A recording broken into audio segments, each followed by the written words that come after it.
ఈ వీడియోలో మనం బంగ్లాదేశ్ ప్రొటెస్ట్ గురించి అయితే తెలుసుకుందాం. సింపుల్గా సుత్తి లేకుండా చిన్నగా అసలు ఏమవుతుంది, ఎందుకు అవుతుంది అనేది అయితే తెలుసుకుందాం.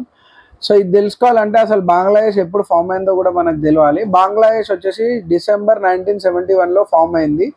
Bangladesh father of the nation వచ్చేసి షేక్ ముజీబుర్ రెహమాన్. ఆ టైంలో మనం బంగ్లాదేశ్కి అమ్యునేషన్ సపోర్ట్ చేసి, స్కిల్ సపోర్ట్ చేసి బంగ్లాదేశ్కి ఇండిపెండెన్స్ వచ్చేటట్టు అయితే చేసినాం. ఆ టైంలో ముజీబుర్ రెహమాన్ ఏం చేసిండంటే, ఎవరైతే ఫ్రీడమ్ ఫైటర్స్ ఉన్నారో వాళ్ళకి గవర్నమెంట్ జాబ్లలో 30% రిజర్వేషన్ అనేది డిక్లేర్ చేసిండు వన్స్ బంగ్లాదేశ్ గవర్నమెంట్ ఫామ్ కాగానే. ఈ 30% రిజర్వేషన్ ఏదైతే ఉందో అది ఈ రోజు డేట్లోకి వచ్చేసి 56% వరకు వచ్చింది. షేక్ ముజీబుర్ రెహమాన్ ఎప్పుడైతే 30% ఫ్రీడమ్ ఫైటర్స్కి డిక్లేర్ చేసిర్రో అప్పుడే వాళ్ళు అక్కడి వరకే అని చెప్పుంటే బాగుంటుండే. దాని తర్వాత అది వాళ్ళ చిల్డ్రన్స్కి వర్తించడం వల్ల ఎవరైతే ప్రాపర్గా చదువుకొని డిగ్రీలు పట్టుకొని ఉన్నారో వాళ్ళకి గవర్నమెంట్ జాబ్స్ అనేవి మొత్తంకే తగ్గిపోయినాయి ఈ రిజర్వేషన్ సిస్టమ్ వల్ల. అండ్ షేక్ ముజీబుర్ రెహమాన్ని కూడా చంపింది బంగ్లాదేశీలే. వాళ్ళ ఫ్రీడమ్ ఫైటర్సే. యూనియన్ లీడర్స్ ఎవరైతే ఉంటారో వాళ్ళతో, స్టూడెంట్ యూనియన్ లీడర్స్తో మాట్లాడడానికైతే చాలా ట్రై చేశారు. 2-3 మీటింగ్స్ కూడా అయినాయి. ఇన్ బిట్వీన్ షేక్ హసీనా ఒక ప్రెస్ కాన్ఫరెన్స్లో ఏం చెప్పిందంటే, ఎవరైతే ప్రొటెస్ట్ చేస్తున్నారో వాళ్ళంతా రజాకారులు, అందువల్లనే ప్రొటెస్ట్ చేస్తున్నారు. ఫ్రీడమ్ ఫైటర్స్కి అయితే మేము ఆల్రెడీ 30% రిజర్వేషన్ అనేది ఇచ్చాం కదా అన్న మాట మాట్లాడింది. Razakar is nothing but in Bangladesh terminology, not only Bangladesh terminology, మన దాంట్లో కూడా రజాకార్ ఈజ్ నథింగ్ బట్ దేశద్రోహులు.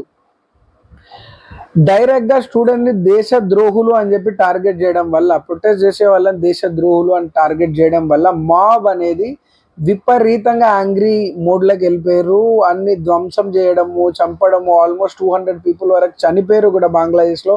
ఇల్లులు ధ్వంసం చేయడము, పొలిటీషియన్ ఇల్లులు ధ్వంసం చేయడము, క్రికెటర్స్ ఇల్లులు ధ్వంసం చేయడము, ఇట్లా చాలా అంటే చాలా ప్రొటెస్ట్లు అయ్యేసరికి షేక్ హసీనాకి ఆర్మీ ఏం చెప్పిందంటే, అమ్మ మీరు ఇక్కడ నుంచి తట్టాబుట్టా చదువుకొని బయలుదేరండి, మీ దగ్గర 45 నిమిషాలు టైం ఉంది, 45 మినిట్స్లో మీరు వెళ్ళిపోండి అమ్మా, లేకుంటే మాబ్ వస్తుంది, మన ఇల్లును కూడా ధ్వంసం చేస్తారని చెప్పేసరికి హసీనాని ఆర్మీ హెలికాప్టర్లో ఫ్లై చేపించడం అయితే జరిగింది. ఎయిర్ బేస్ నుంచి, బంగ్లాదేశ్ ఎయిర్ బేస్ నుంచి ఫ్లై చేపించడం అయితే జరిగింది.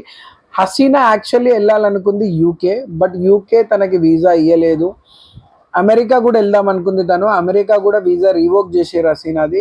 సో దానివల్ల హసీనా వచ్చేసి ఇండియా అగర్తలాలో ల్యాండ్ అయ్యారు. అక్కడ నుంచి ఢిల్లీకి వెళ్ళారు. ఢిల్లీకి వెళ్ళి మన పిఎంని కలిసింది, ఎన్ఎస్ఏ చీఫ్ అజిత్ దోవల్ గారిని కలిసింది. ఎందుకు హసీనా ఇండియాకి వచ్చింది, మనం ఎందుకు హసీనాకి సపోర్ట్ చేసినాం, యూకే వెళ్దాం అనుకుంది ఇవ్వలేరు, యుఎస్ఏ వెళ్దాం అనుకుంది ఇవ్వలేరు అంటే, ఆల్రెడీ ఈ ఇష్యూని కంప్లీట్గా మానిటర్ చేస్తున్నాం. ఇప్పుడు కాదు, ఇది ఒక 2-3 months నుంచే మనం మానిటర్ చేస్తున్నాం. బికాస్ బంగ్లాదేశ్ మనతో బార్డర్ షేర్ చేసుకుంటుంది. షేక్ హసీనాకి మన పిఎంకి మంచి రిలేషన్ ఉన్నాయి. ఏమన్నా బంగ్లాదేశ్లో అయితే people will come to India, వాళ్ళందరూ ఇండియాకి వస్తారన్న భయంతోనే మనం ఆల్రెడీ దీన్ని మానిటర్ చేస్తుండే. When Hasina came to India, Ajit Doval క్లియర్గా బీఎస్ఎఫ్ని, ఆర్మీని, ఎయిర్ ఫోర్స్ని హై అలర్ట్ చేసిరు. బార్డర్ దగ్గర సెక్యూరిటీ అంతా టైటన్ చేసిరు. హసీనా ఆల్రెడీ రిజైన్ చేసిరు. ఇప్పుడు బంగ్లాదేశ్లో కూడా అన్స్టేబుల్ గవర్నమెంట్ అనేది ఫామ్ అవ్వబోతుంది. ఆర్మీ ఒక నోబెల్ ప్రైజ్ విన్నర్ ఉన్నారు, ఆయన స్మాల్ అండ్ మీడియం స్కేల్కి లోన్స్ ఇస్తూ ఒక మైక్రో ఫైనాన్స్ బ్యాంక్ రన్ చేస్తారు. తన సపోర్ట్ తీసుకొని తనని ప్రెసిడెంట్ చేద్దామని చెప్పి అయితే ప్లాన్ చేస్తుంది army. Because Bangladesh people are clear about their electing their president. వాళ్ళు క్లియర్గా చెప్పారు ఆర్మీ రూల్ అయితే మేము యాక్సెప్ట్ చేయమని చెప్పి. దానివల్ల ఆర్మీ ఇంకోరు సపోర్ట్ తీసుకొని గవర్నమెంట్ ఫామ్ చేయడానికి అయితే ట్రై చేస్తున్నారు. So that's it, this is about Bangladesh protest. ఇంకోటి ఏంటంటే, ఇప్పుడు మనం కనుక చూసుకుంటే there is a big conspiracy which is going on around India చుట్టూ మొత్తం అన్స్టేబుల్ గవర్నమెంట్స్ ఉన్నాయి. ఇండియా ఒకటే స్టేబుల్ గవర్నమెంట్ ఉంది. If you take Sri Lanka is a unstable government. Bangladesh ఇప్పుడు ఆల్రెడీ హసీనా రిజైన్ చేసింది, unstable government. Their economy was also good under Hasina, but now their economy going to dip. Pakistan unstable government, already Shehbaz Sharif మన పిఎంని కలవడానికి try చేస్తున్నాడు.